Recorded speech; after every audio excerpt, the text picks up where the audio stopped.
آپ صلی اللہ علیہ وسلم نے ایک بکری کا دودھ اس کو پلایا، وہ سب دودھ پی گیا۔ آپ صلی اللہ علیہ وسلم نے دوسری بکری منگوائی، یہ اس کا بھی دودھ پی گیا۔ غرض 7 بکریوں تک نوبت آئی۔ جب تک اس کا پیٹ نہ بھر گیا آپ صلی اللہ علیہ وسلم دودھ پلاتے گئے۔ راتوں کو اٹھ اٹھ کر مہمان کی دیکھ بھال فرماتے کہ ان کو کوئی تکلیف تو نہیں ہے۔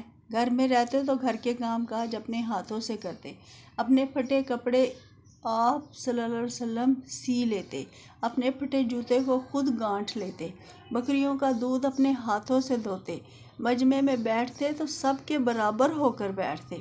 مسجد نبوی صلی اللہ علیہ وسلم کے بنانے اور خندق کے کھودنے میں سب مزدوروں کے ساتھ مل کر آپ صلی اللہ علیہ وسلم نے بھی کام کیے۔ آپ صلی اللہ علیہ وسلم یتیموں سے محبت رکھتے اور ان کے ساتھ بھلائی کی تاکید کرتے۔ فرمایا، مسلمانوں کا سب سے اچھا گھر وہ ہے جس میں کسی یتیم بچے کے ساتھ بھلائی کی جا رہی ہو، اور سب سے خراب گھر وہ ہے جس میں کسی یتیم کے ساتھ برائی کی جاتی ہو۔ آپ صلی اللہ علیہ وسلم کی چہیتی بیٹی حضرت فاطمہ رضی اللہ عنہا، جن کی حالت یہ تھی کہ چکی پیستے پیستے ہتھیلیاں گھس گئی تھیں، انہوں نے ایک دن آپ صلی اللہ علیہ وسلم سے ایک خادمہ کے لیے عرض کیا۔ آپ صلی اللہ علیہ وسلم نے جواب دیا، فاطمہ، بدر کی یتیم تم سے پہلے درخواست کر چکے ہیں۔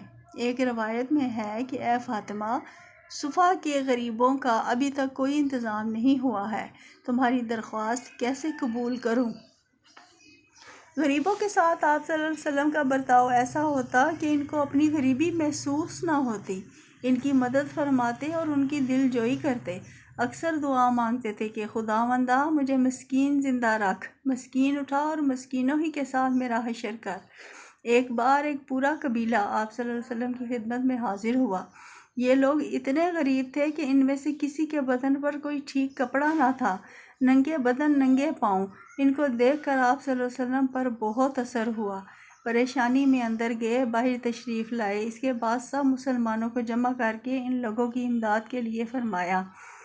آپ صلی اللہ علیہ وسلم مظلوموں کی فریاد سنتے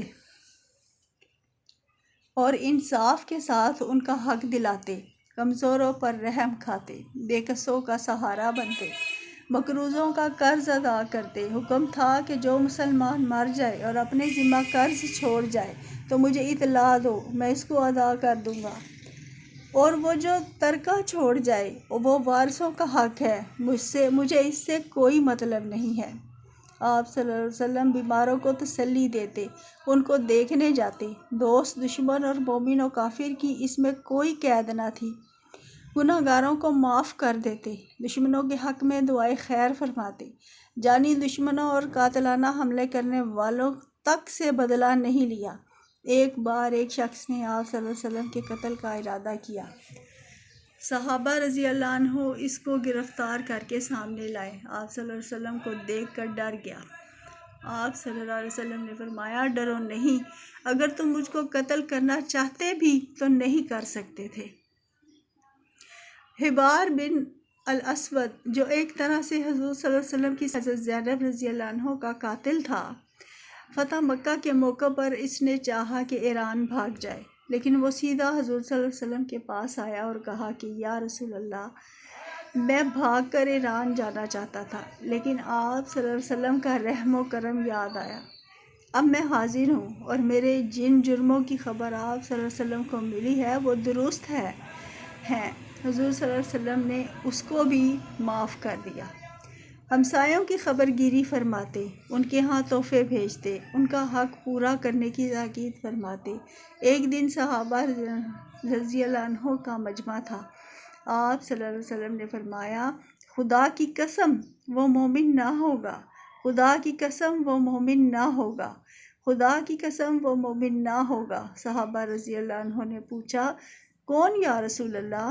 فرمایا، وہ جس کا پڑوسی اس کی شرارتوں سے بچا ہوا نہ ہو۔ آپ صلی اللہ علیہ وسلم اپنے پڑوسیوں کے گھر جا کر ان کے کام کراتے، پڑوسیوں کے سوا اور جو بھی آپ صلی اللہ علیہ وسلم سے کسی کام کے لیے کہتا اس کو پورا فرماتے۔ مدینے کی لونڈیاں آپ صلی اللہ علیہ وسلم کی خدمت میں آتی اور کہتی، یا رسول اللہ، میرا یہ کام ہے۔